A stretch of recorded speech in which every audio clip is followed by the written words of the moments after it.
Hello, this is Christina Caudill with Radiant Astrology, and I'm so excited to be here today to present for the EA Zoom meetings. I'm especially grateful to Linda Johnson for inviting me to speak on the lunar nodes shifting into Leo and Aquarius. This presentation, I have to give a special thank you to Kay Pacha-Lesher from the New Paradigm Cooperative. I presented a version of this talk in Costa Rica just recently for the Astrology Rising conference.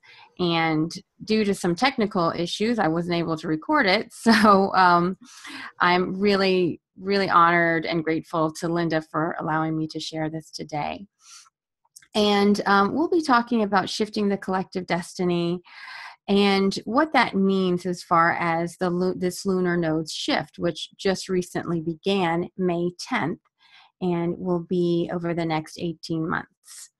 And so we'll go ahead and begin. Please forgive me if I'm new to this format, but hopefully you can follow along. And we'll leave a little bit of time for a couple of questions at the very end. Christina, yes. Don't click on that one. Click the middle one. The play? Yes, that one. Okay, perfect. Okay. Thank you. Okay, here we go. I'm sorry. You don't say that. Okay, there we go. It's not going anywhere. Let me try this one. Oh, there we go. Okay. So in today's presentation, we'll explore about the significance of the lunar nodes, what the nodes are, and how they affect us personally and collectively. We're going to look at past transits of the North Node in Leo, South Node in Aquarius, for collective trends involving the Leo-Aquarius archetype. And you know, when we look at the past, it helps us to have an idea of what the future might bring. I'll preface this with the fact that I'm not making any predictions per se, but you know, there is a trend now in predicting the past, and the more we can look at the past, that can help us to look at some of these energetic trends that we want to work with and welcome in. And we'll explore how we can use this influence to co-create the future in our own lives. And this will all be through the lens mostly of evolutionary astrology, how we can work with these trends for our collective and personal evolution. And so I'll begin with a little story. Most of us know of the American civil rights activist Rosa Parks. And in 1955, she made history. She spawned the civil rights movement in the United States. She's considered the grandmother of the civil rights movement. And from what we know, we simply know that she was on a bus in the south of the United States, in Alabama, and was sitting in a seat that was reserved for white people. And she was told by the bus driver that she had to get off, she had to remove herself from the seat for a white man, and she refused. And by doing so, she was arrested, she was photographed, and her image, this image of this nice, gentle, sweet old lady, really just set off an enormous civil rights movement. And, you know, this movement was already sort of simmering and brimming, but this was the one act that really sent it over the top.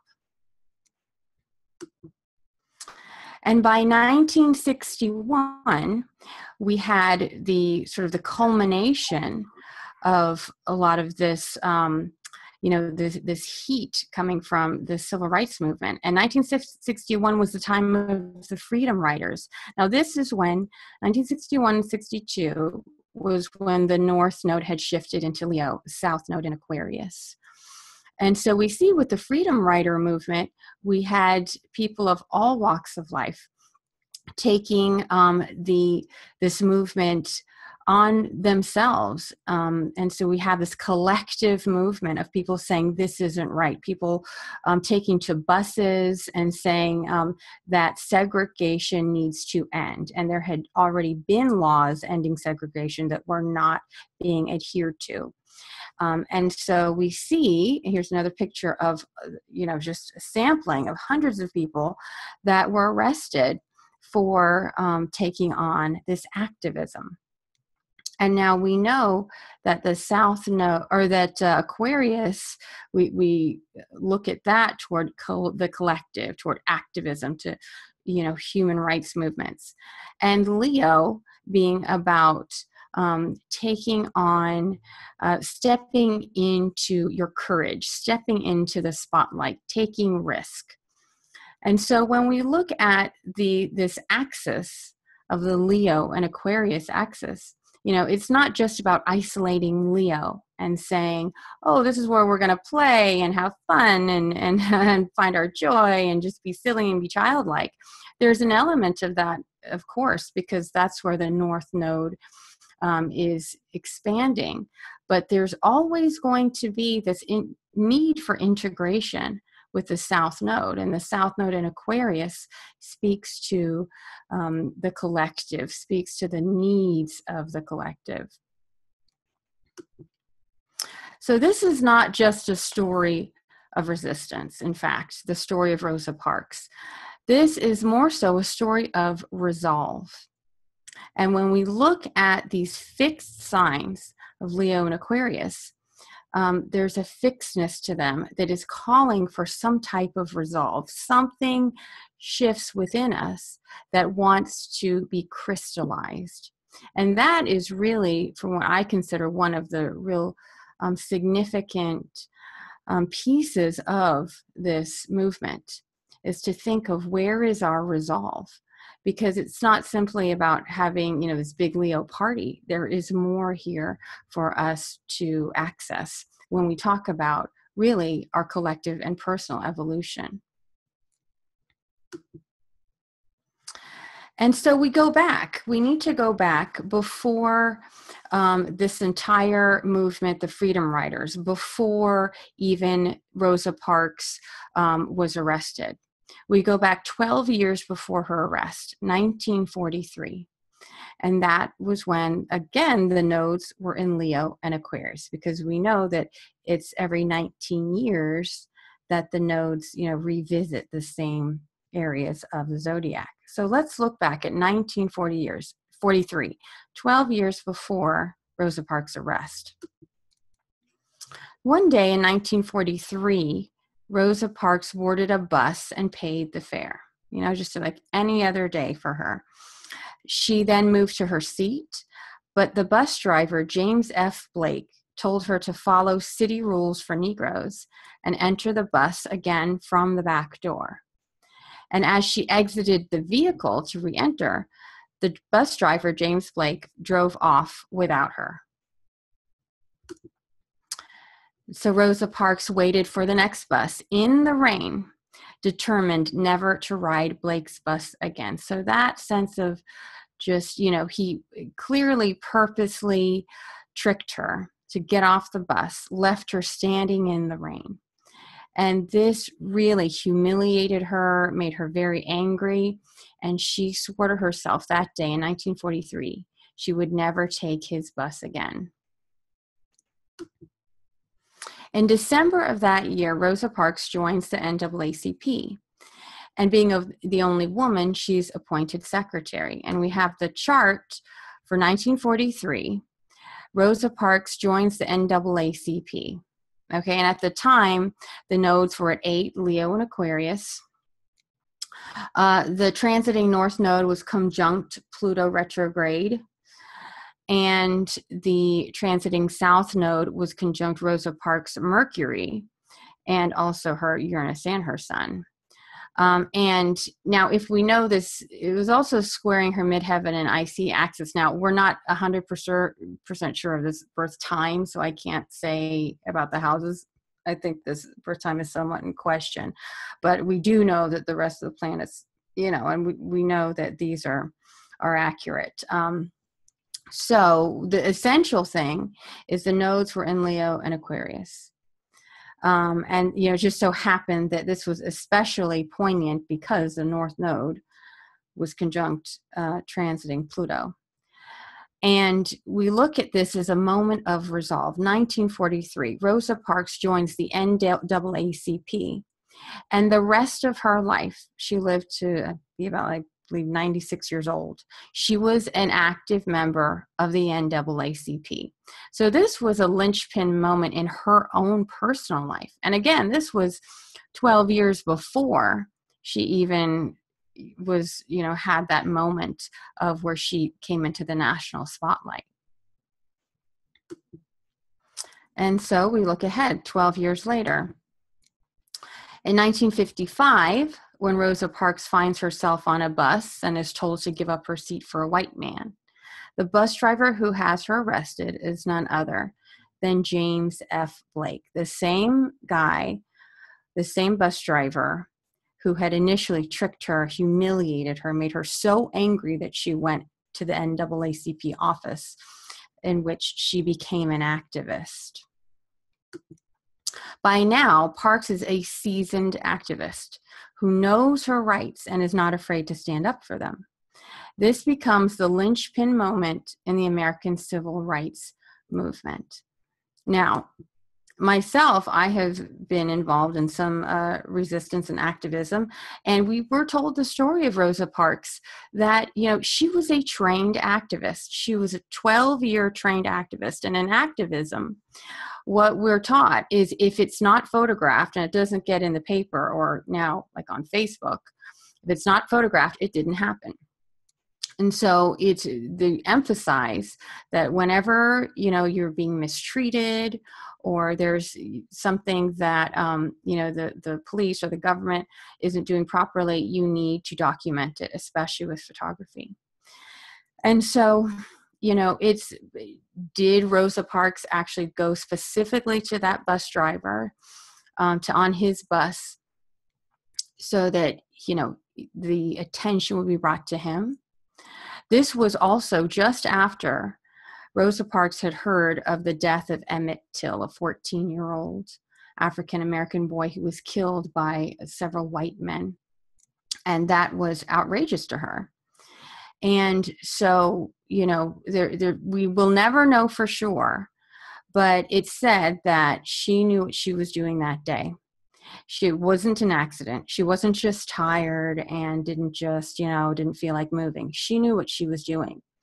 And it was because way back in 1943, she had that resolve, and that resolve carried her all those years. So in 1955, when she refused to give up her seat for a white passenger, what was happening with her was she was having her Uranus opposition personally, and her Uranus opposition was on this axis of the Leo Aquarius axis. And it would still be a few more years, let's see, before the nodes, or wait a second. Yeah, the nodes shifting into Leo Aquarius again. But yeah, right, because it was 1961. But this was what had sort of spawned her and then became a national movement. Again, we're looking at Leo having the courage to take on upon yourself something greater than yourself. And Aquarius having that be fed into, the collective needs and desires, being part of your personal special destiny. And so again, when we deal with Leo and Aquarius, these are this fixed energy.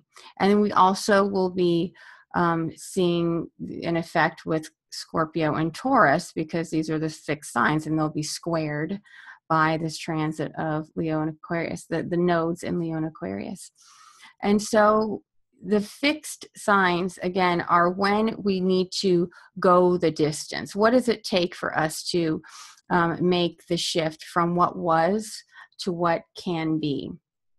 And again, that means finding whether or not we have fixed energy in our charts, whether or not we're that familiar with it, this is an opportunity for us to find that fixedness, to find that resolve, to let a purpose crystallize within us, one that could potentially carry us for years, or, or in Rosa Parks' case, the rest of her life. And so the Leo evolutionary lesson, this is from Jeffrey Wolf Green, is the fulfillment of a special destiny, and that's Leo, through creative expression. So it's said that Leos feel like they have a special destiny. And I think many of those in the Pluto and Leo generation, of which I know that we have several in this in our group that are from that generation, there's something in, maybe whether it's conscious or not, there is some deep desire to fulfill a special destiny. And during this nodal transit, we all have the opportunity to tap in that and fulfilling this special destiny through creative expression. And then we also want to address the South Node, which is aligning one's Leo creative expression to a socially relevant purpose. That is ultimately the Leo evolutionary lesson. With Leo, well, let me go to the next slide.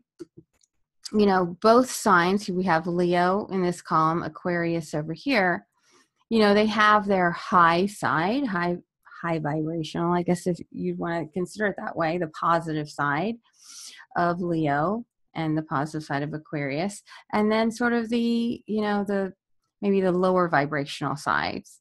With Leo, we know that at its best, Leo is confident, Leo is creative, warm, generous, loving, heart-centered, Leo ruling the heart. The negative expression is about being proud, selfish. It's all about me, being bullying. And, we will see likely a lot of these high side and low side expressions in the collective. And with Aquarius, again, we don't want to forget about Aquarius. Aquarius is the South Node. And, we tend to hear that, oh, you want to emphasize the North Node and release the South Node. Well, the South Node really is best when, the South Node energy, when we can integrate it with the North Node in a way that it's in service of the North Node. And so it's this collective energy. It's being innovative, brilliant, networking, accessing freedom, these types of things. And again, we have the lower vibration is Aquarius can be maybe too detached, fanatical. We can have Aquarius is also an evolutionary astrology associated with trauma. And so what we want to do are finding ways where we can integrate these two energies in a way where we can bring out more of our radiant sun and integrate some of this Aquarius, Uranian, Saturnian qualities in support of that sun. And so just a little note on, for those of you that need a refresher on what the nodes are, the lunar nodes. Of course, we're talking about the moon's nodes. And from the perspective of the Earth, right here in the center, we have the ecliptic, which is the sun's apparent path around the Earth. Obviously, we know that the Earth revolves around the sun, but from the point of view of the Earth, the sun is moving around our body here, and we call this the ecliptic. And then the moon's path, where the moon crosses the path of the sun, is where we get the lunar nodes. And so these are not physical bodies in space. These are theoretical points. But what these points represent are the entire arc of the planet, the entire arc of that planet's meaning and its significance to us. And so when we think of the moon is about our needs. And so when we think of what are our collective needs, what do we feel we need in order to feel nourished, in order to feel part of the collective, on the moon level. And in evolutionary astrology, we consider the moon to be a conscious level. So we can consciously work with these energies. Again, the south node is the descending part of this this path, and the north node is the ascending part of this path. So there is a sense of the south node connecting to the past in some way, and the north node connecting us to our collective future.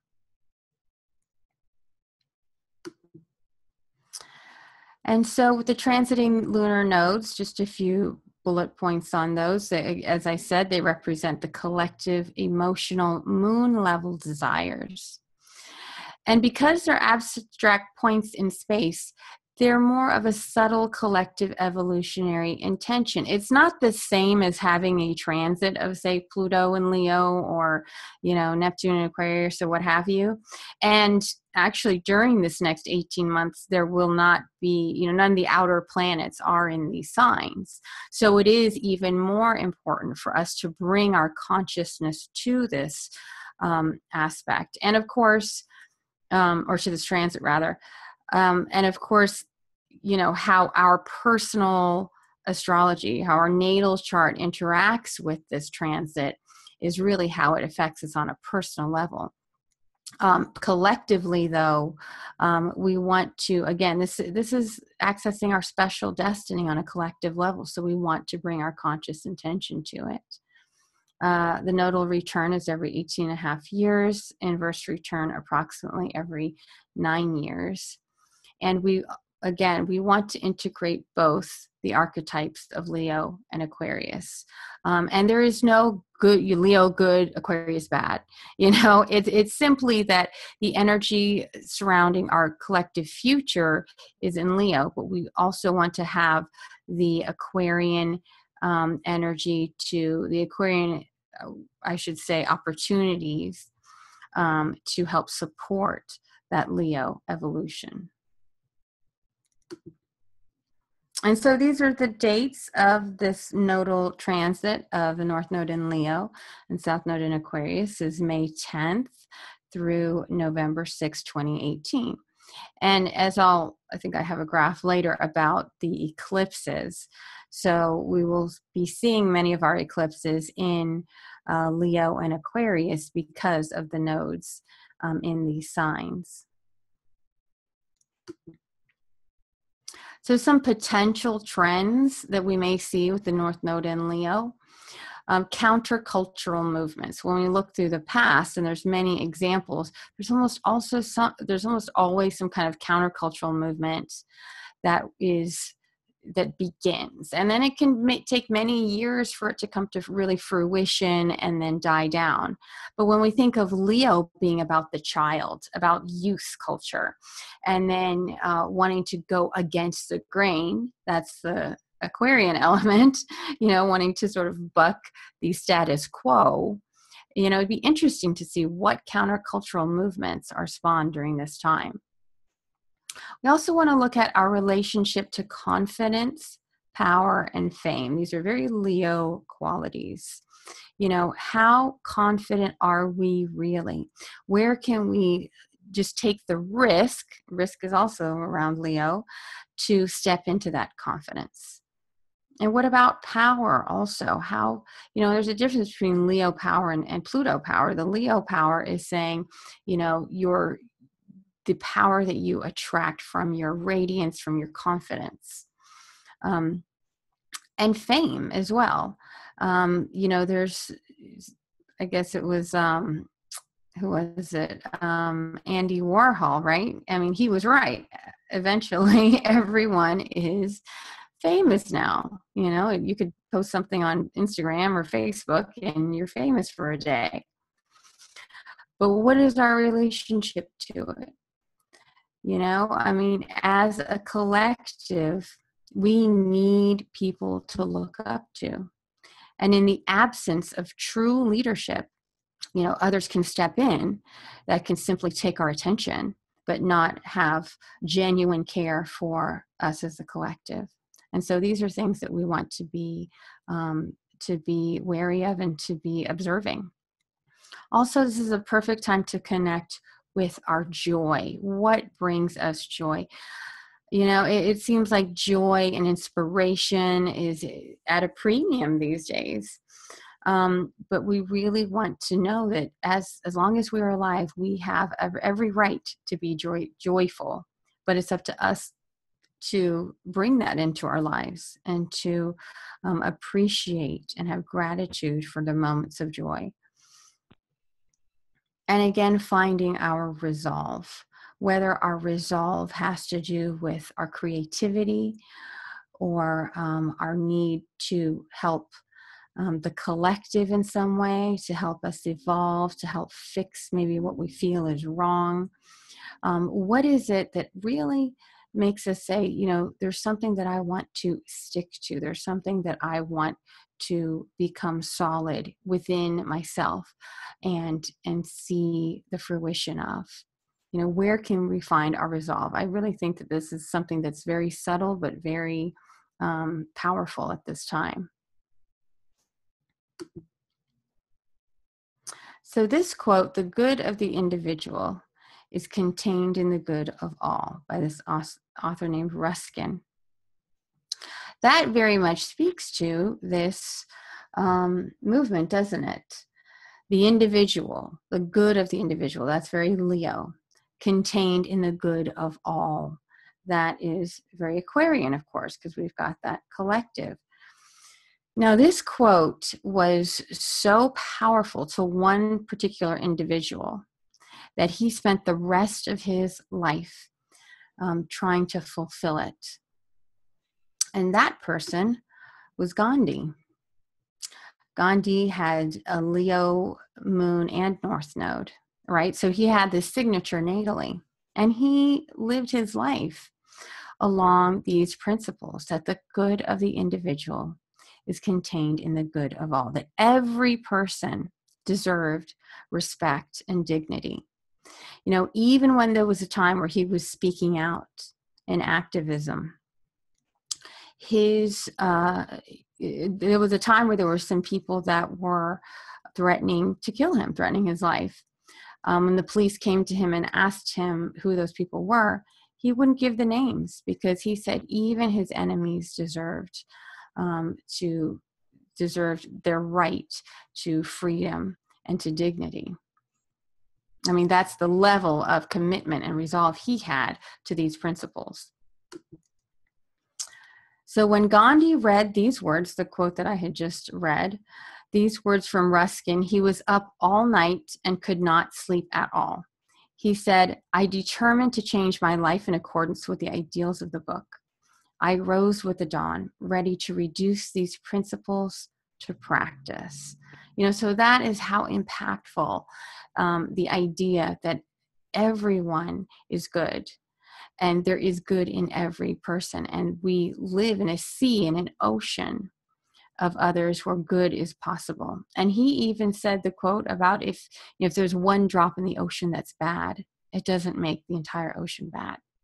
And that is really how he lived his life. And so we can see that he had a moon and North node natally in Leo, a South node in Aquarius. And his book, he actually translated Ruskin's book and renamed it The Uplift of All, right? That was the name of his book. And, it was said that Gandhi was very shy as a child. Like, there was times where he was mute. He didn't even speak. Very intelligent, but too scared to speak. I don't know, maybe it's all the Scorpio. But he found it within himself when he was so inspired that the society needed to change, that the racism that was rampant where he experienced, that needed to change. So he found a way to step into that 10th house Leo and to follow his North Star, to find his confidence and to find his voice. And so in his, just throughout his life, we can use this as an example of stepping into our own spotlight and doing it for the good of others. So it doesn't just benefit me, it doesn't just make me rich, wealthy, famous. It has a purpose that's greater than oneself.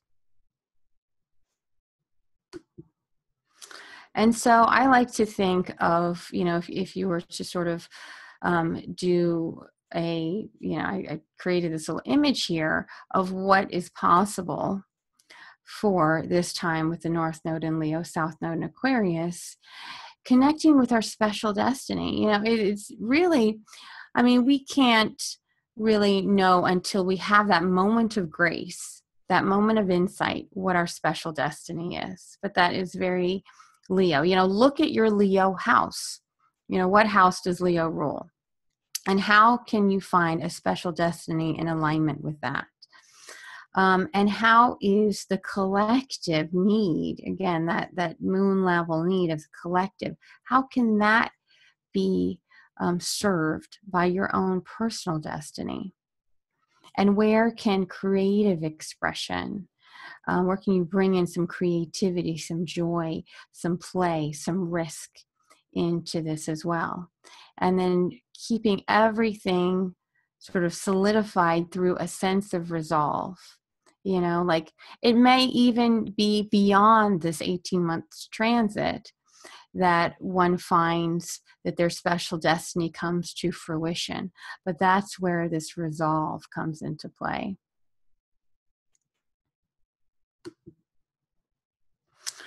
So this is one of my favorite quotes from Mark Jones, the astrologer. Many of you know him, the author of The Soul Speaks and Healing the Soul. True creativity is an act of genuine gravitas. And often when we think of Leo, we think of play, fun, party, just playing around, throwing things out there, seeing what sticks or whatever.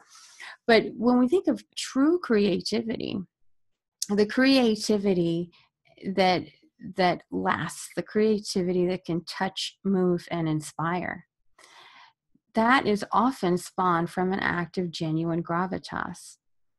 Now, I spent over a decade as a contemporary art dealer. My husband and I had an art gallery in Atlanta called Saltworks. And, I've seen, firsthand, true artists that have something to say, that really are driven to get their creativity expressed into the world and find meaning in the world through art, versus those that just want, the fame and the fortune and the notoriety or whatever. And so that's why I think this quote particularly stuck with me. And Mark Jones goes on to say, even if the expression is playful and joyful, right? Even if the expression looks haphazard and fun or whatever, if it comes from a place of real gravitas, or maybe I can even substitute the word resolve, then it touches us deeply.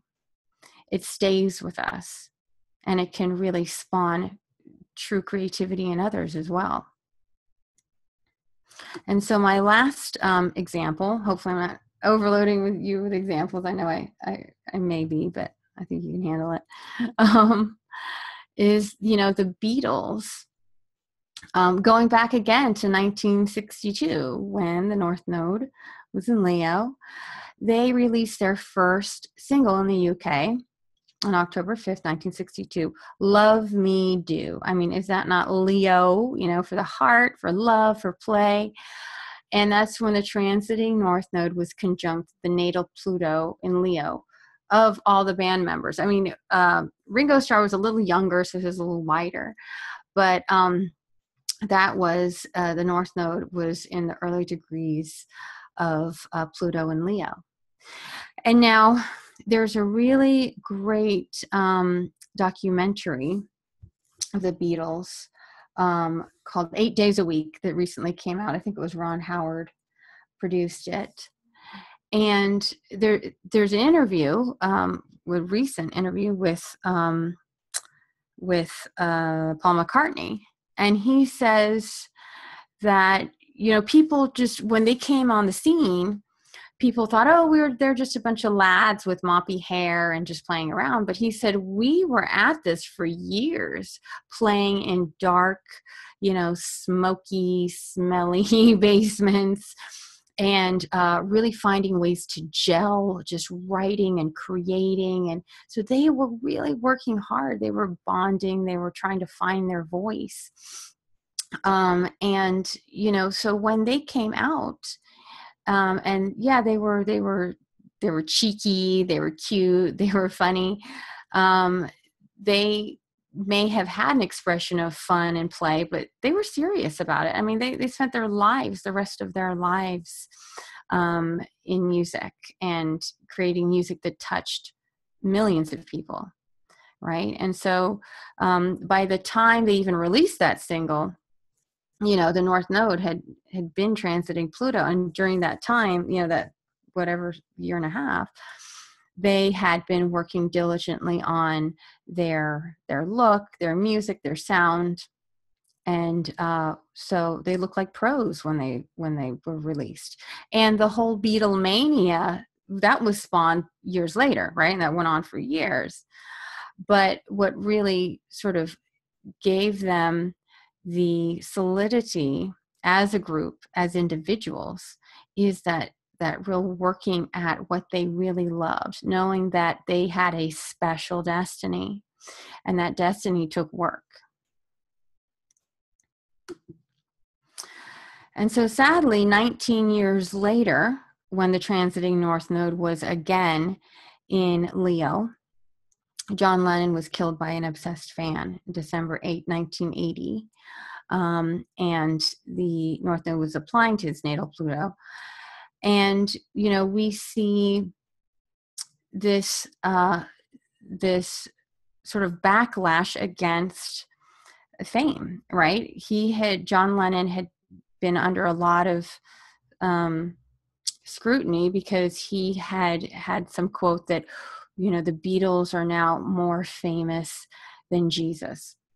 And people took that as being just so audacious and so blasphemous. But he wasn't saying anything about Jesus or about Christianity, but about the fact that the culture valued this rock band more than they did Jesus, more than they did Christianity.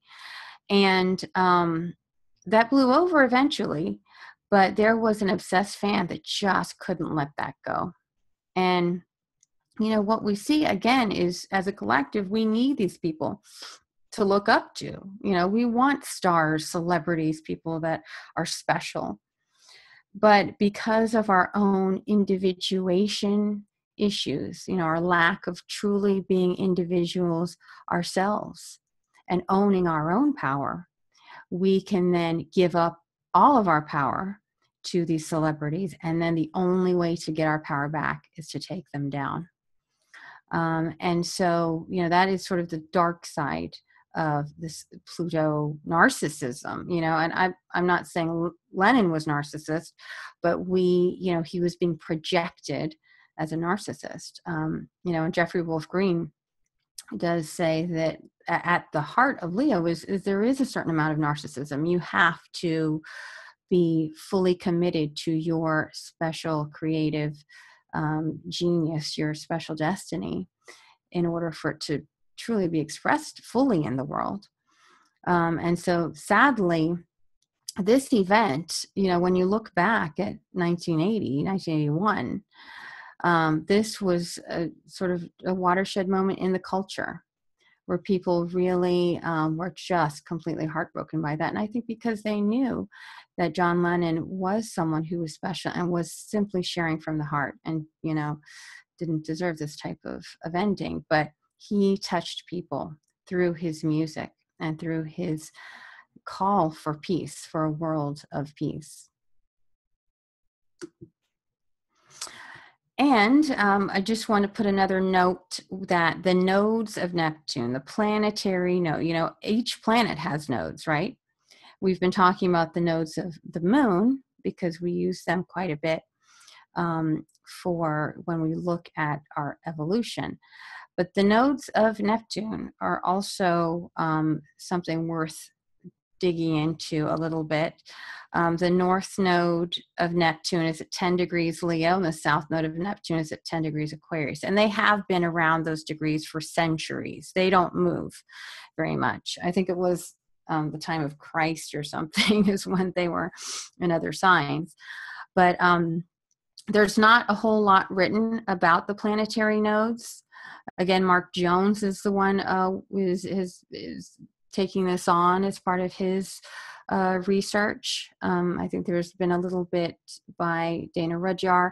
But if we look at Neptune and we think of the entire arc of that planet and what it represents to us, the north node being its future, the south node being the past of Neptune, we can see that around these degrees, just maybe observe, what do we see around, 8 to 10 degrees Leo Aquarius that have sort of a Neptune influence, the influence of fantasy, the influence of things spreading.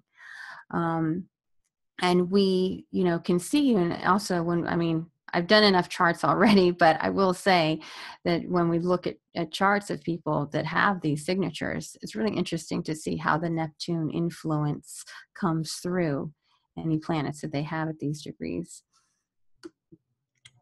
And so the nodes of Neptune, just a few things to consider. What fantasies are we holding on to as a collective? And as this nodal shift of the north node happens throughout, I believe it'll be next 2018 when it reaches 10 Leo Aquarius, how are we holding on to fantasies as a collective? How about, thinking that we need a charismatic leader to save humanity? I keep hearing this in the United States, like, who is there to save us? Who's going to save us all? Well, maybe it's us to save ourselves.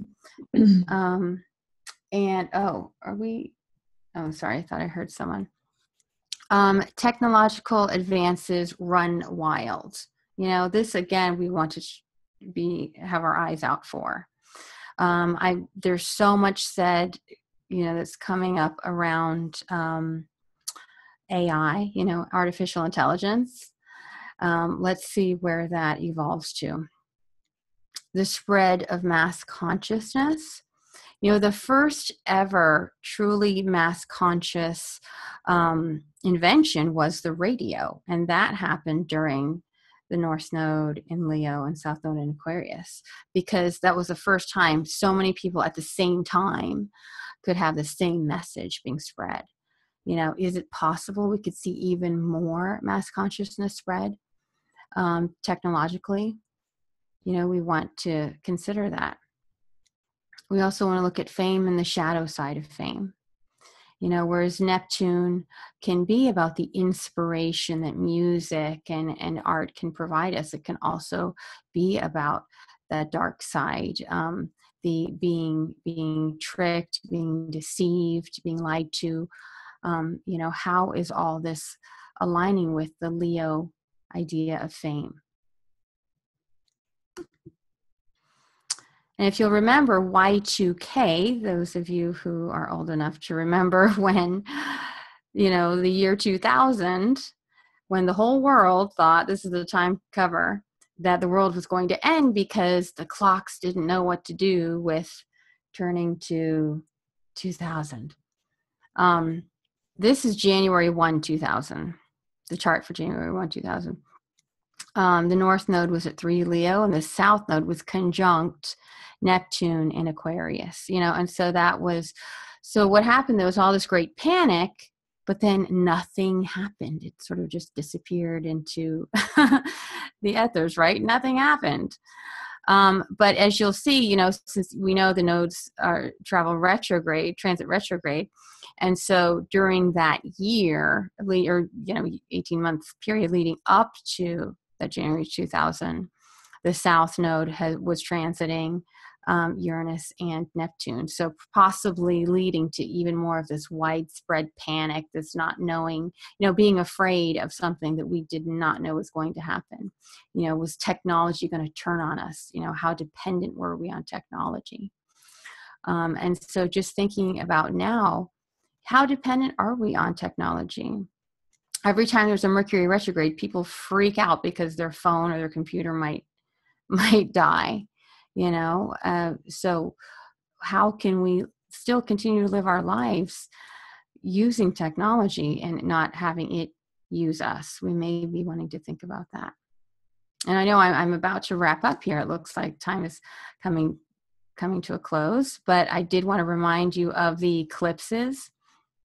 Here are the eclipses, and I just have the Leo and Aquarius eclipses. I left out some of the other ones. Solar eclipse, August 21. That's the Great American Solar Eclipse. That's going to be over the United States at 28 Leo, which is conjunct Trump's ascendant, as we know. And then also, I should have highlighted this one too. What I find interesting is the January 31, 2018 eclipse that is 11 Leo. That is the north node of Neptune. So we want to be paying attention to that as well. And how will that north node of Neptune be influence this eclipse? And again, you know, thinking about how can we align with our Leo special destiny, the collective purpose, the collective needs, our own creative expression, and just solidifying everything with a sense of resolve. You know, we can use this formula in order to help co-create our own future and the future of the collective. And allowing ourselves to imagine, you know, using that north node of Neptune to our advantage. How can we imagine, but still be clear enough that we know the direction we want to go in? Yet be bold, be daring, be creative, and no matter what we do, and imagine a future and a world that we want to live in. And so that is my presentation. I thank you so much if you've stuck through it. Again, I can be reached at radiantastrology.com, where I do readings. I also offer tutoring courses and webinars. And so I hope that if you feel called, you'll join me. And we can all access our special destiny together as a collective. So I thank you so much. And again, thank you especially Linda and the staff of the EA Zoom meetings for this opportunity. It's such an honor. Great. Thank you so much, Christina. That was fantastic. Could you please click on stop share? Okay. Let's see. Should be a red Maybe section. I need to do this. It's part of the Zoom. Yeah, I see it. Okay, there we go. Okay, great. And we have one question from Wanda. Go ahead, please. Hi. I was just thinking, could you expound on, or maybe my question might answer it, with how does the transit of Uranus being in Aries and it will be going into Taurus while the nodes are still in Leo and Aquarius. To me, that seems to reiterate what you mentioned about how we are waiting for a savior, and it seems like the transit of the Uranus being the ruler of that south node is emphasizing that, you know, we are the savior that we're, you know, been looking for. Yes, you know, that is something that I would contemplate it a lot during the transit of the nodes in Virgo and Pisces, is that, you know, and also with these conjunctions of Uranus and Eris, you know, we have seen the collective also in Aries, Uranus and Aries conjunct Eris and Aries, primarily with a lot of the women's movement, right? Where women are saying enough is enough and going beyond their sort of good girl roles and saying we need to take this upon ourselves and start to voice our views. I think that's a really astute observation about Uranus being the ruler of Aquarius. We're not done yet. You know, we aren't done yet. We have to continue to push. I mean, I'm speaking mostly in the United States. I know that there's a lot of collective movements throughout the world, Venezuela and other places, where it's, you know, it's maybe pitchforks and torches time, right? For many people, and that's very Aries. And even though we had the last 3 conjunctions with Uranus and Eris being about discord, chaos, but ultimately being a force for change and transformation. You know, I don't think we're done with all that yet.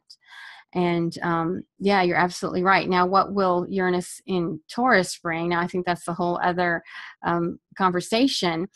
And it can make, I would think it might make it even more important for us to not, procrastinate, you know that like we have to keep pushing. The thing with Taurus is the beauty of Taurus is when we can commit and keep moving forward, be doggedly persevering, right? We might not see these immediate changes that we've been able to make with all this fire of Aries. It may take a lot more of our persistence, and things, you know, with Taurus may feel somewhat slower now, but again, we're not done yet. And I think we'll continue to see a lot more of these collective movements, and it just may have a completely different energy and different flavor. But we can use our own Leo ability to be creative. You know, and when we say Leo creativity, it doesn't mean necessarily, you know, I think many of us know this, doesn't necessarily mean that we have to paint a painting or sing a song or entertain. It can simply be, you know, your ability to captivate people, your ability to get people on your side. That can also be a Leo expression as well. Thank you for that question. I appreciate it. There's a lot that we want to be looking forward to with that shift of Aquarius as well. Great, thank you, Christina. Any final questions?